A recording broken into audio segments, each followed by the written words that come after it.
안녕하십니까. 오케이 스스입니다. 오늘은 힘든 일을 먼저 알아 이 책으로 인사를 드리려고 해요. 오랜만입니다.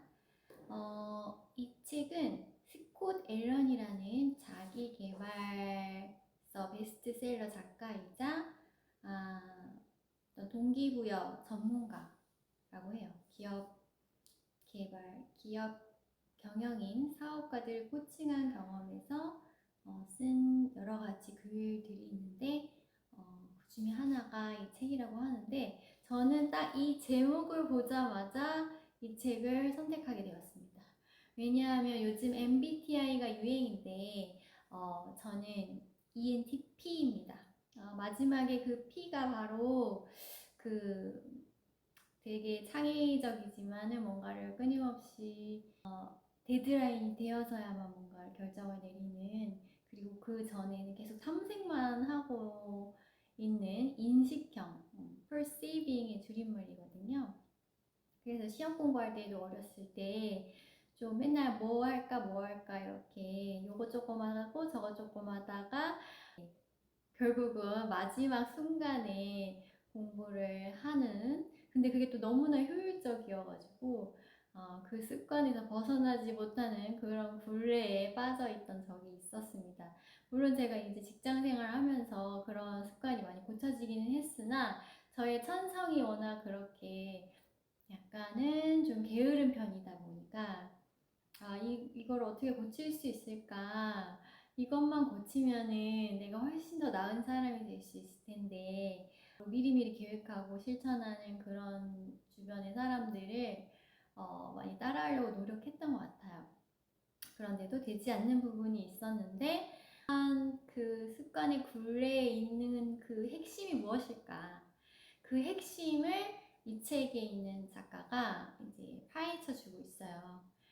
그 핵심은 뭔지 아십니까? 바로 마음입니다. 어떤 마음이냐면 두려움, 내가 실패할 것 같은 두려움, 그 다음에 불명확함, 그 결과에 대해서 뭔가 이렇게 빤히 들여다 보여지지 않는 상황에서 그런 불명료함이 이제 나를 망설이게 만드는 거죠. 그런 마음을 내가 인지하고 인정하고 자각하고 그것을 하나하나 조금씩 작은 목표로 세분화해서 조금씩 실천을 하다 보면 내가 미루는 습관이 조금씩 물러나면서 고쳐지게 된다. 그래서 내 인생이 달라지게 된다. 그런 말씀을 하고 계셔요. 그래도 이제 소중한 구절들을 제가 한번 읽어드리겠습니다. 힘든 일을 먼저 하기는 왜 그렇게 힘들까? 미루기에 주된 원동력은 장기적인 성취와 성장보다는 단기적인 기분 회복과 감정 조절을 우선시하는 것이다. 즉, 미루는 사람은 느끼지 않는 일이 하기 싫을 때 현재의 부정적인 감정의 고통에서 벗어나기 위해 미루게 된다. 내가 경험한 가장 일반적인 이유는 뇌에서 일어나는 즉각적인 만족과 미래의 만족 사이의 관계에 있다. 행동 심리학에 따르면 이것은 미래의 보상보다 즉각적인 보상을 선호하는 자연스러운 뇌의 현상이다. 현재의 자신과 미래의 자신 사이의 역학관계를 살펴보자. 은퇴를 대비해 저축한다거나 세계 여행을 하는 것과 같은 목표를 설정한다면 미래의 자신을 위해 계획을 세우는 것이다. 미래의 당신은 장기적인 보상을 중요하게 생각한다. 따라서 미래에 대해 목표를 세울 수는 있지만 행동을 취할 수 있는 건 오로지 현재 순간뿐이다. 연구자들은 지금 어떤 행동을 취할지 결정해야 할 때 미래의 당신은 장기적인 꿈이 이루어지기를 간절히 원하지만 현재의 당신은 즉각적인 만족을 선호한다는 사실을 발견했다.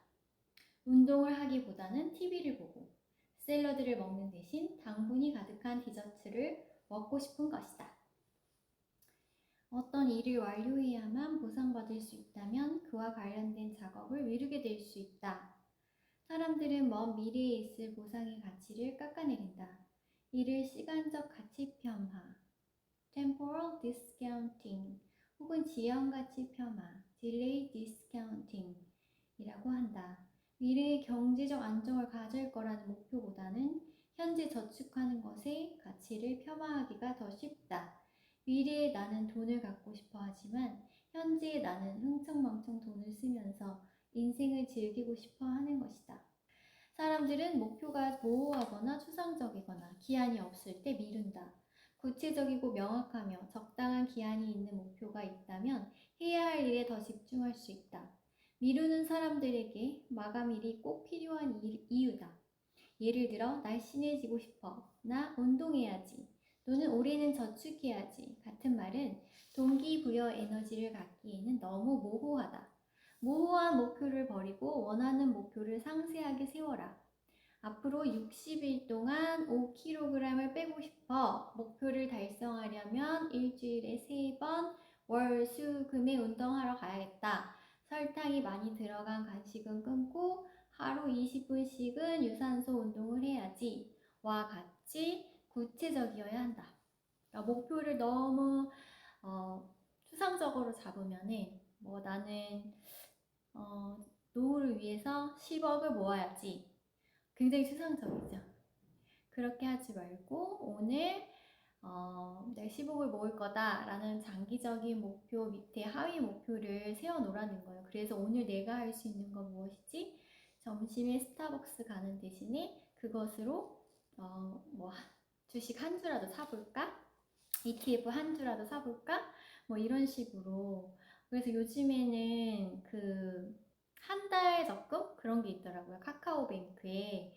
그러면은 이자를 최대 8%까지 주는데 하루에 넣을 수 있는 금액이 3만원씩, 그러니까 최대 3만원씩 30일 동안 매일 넣을 수 있는 거죠. 그런 식으로 꾸준히 매일매일 할 수 있는 그런 적금도 나오는 걸 보면은 우리가 저축을 막연하게 나중에 부자가 돼야지 대신에 오늘 할 수 있는 절약과 저축, 그런 것을 습관화하는 그런 세부적인 목표를 세우는 것이 얼마나 중요한지 깨달을 수 있었습니다. 그리고 이렇게 하지 못하게 하는 것이 아까 마음이라고 말씀드렸죠. 그 마음 중에서도 가장 큰 게 두려움인데요. 그 두려움에 대한 구절이 되게 와닿았는데 몇 군데 읽어드릴게요.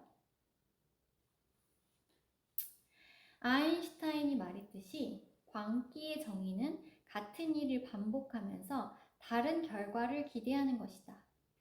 진정한 승리는 더 높은 곳에서 당신을 기다리고 있지만 그곳에 도달하기 위해서는 새로운 습관을 길러야 한다.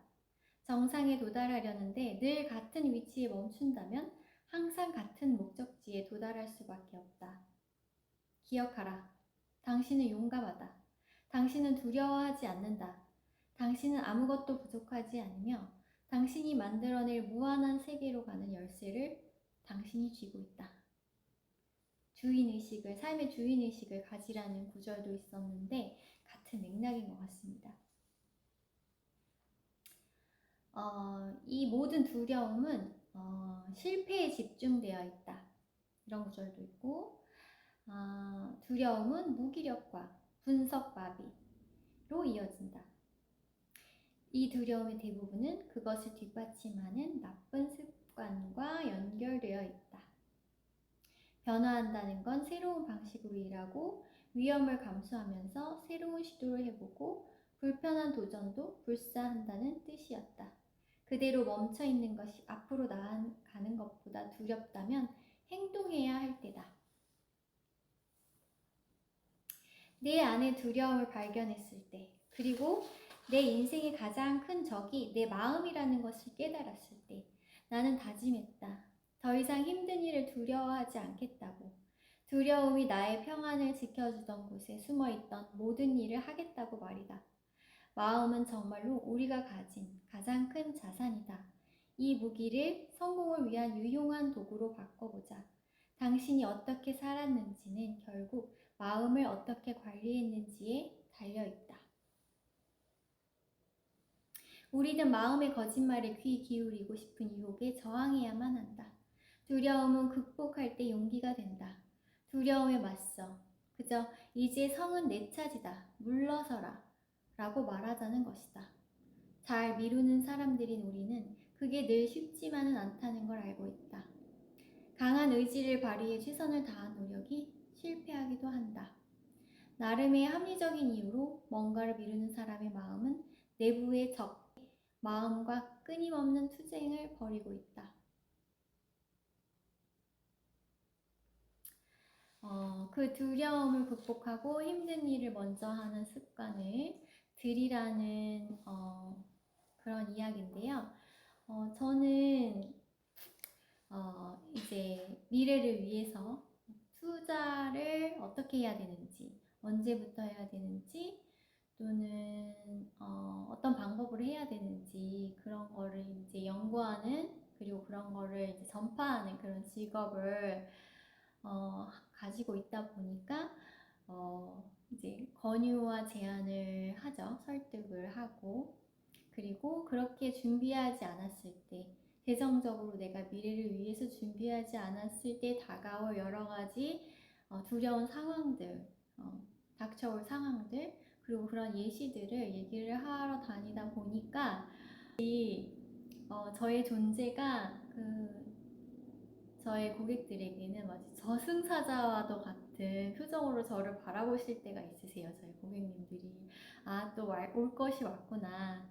현재 나 말고 미래의 나를 먼저 생각하면서 그 어떤 브릿지가 되어 주려는 건데, 어쨌든 지금 당장은 하기 싫고 미루고 싶은 거잖아요. 마주하고 싶지 않고 직면하고 싶지 않은 그러니까 그런 것들을 뭔가 권유를 하러 가다 보면은 좀 싫은 표정들, 최대한 미루고 싶은 그런 표정들을 제가 마주하게 되는데, 어쩌면 그런 모습들이 저에게도 있고 저의 과거의 모습일 수도 있는데, 어쨌든 이런 거를 좀 스스로 극복하기는 어려우니까 좀 같이 하는 분위기가 사회적으로 만들어졌으면 좋겠다, 이런 생각이 들었어요. 저희 노인 빈곤율이 상당히 높잖아요, 저희 나라가. 그리고 노인 자살률도 전 세계 1위라고 들었어요.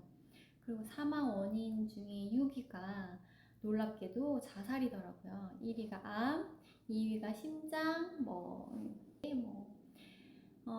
6위가 자살이라는 걸 보고서는, 정말 사람들이 뭐 이렇게 함께 같이 이렇게 미래를 준비하는 그런 시스템이라든지 그런 분위기가 갖춰져 있지 않고, 그냥 지금 당장 좀 경쟁적으로 뭐 더 좋은 차를 산다든지, 더 좋은 집에 산다든지, 뭐 우리 아이가 더 공부를 잘한다든지, 이렇게 당장 눈에 보이는 것들을 나의 어떤, 뭐라 그럴까, 나의 성공과 실패를 재는 잣대로 우리가 비교하면서 사용하다 보니까 그런 분위기가 만들어진 건 아닌가, 이런 생각도 좀 들게 만드는 책이었습니다.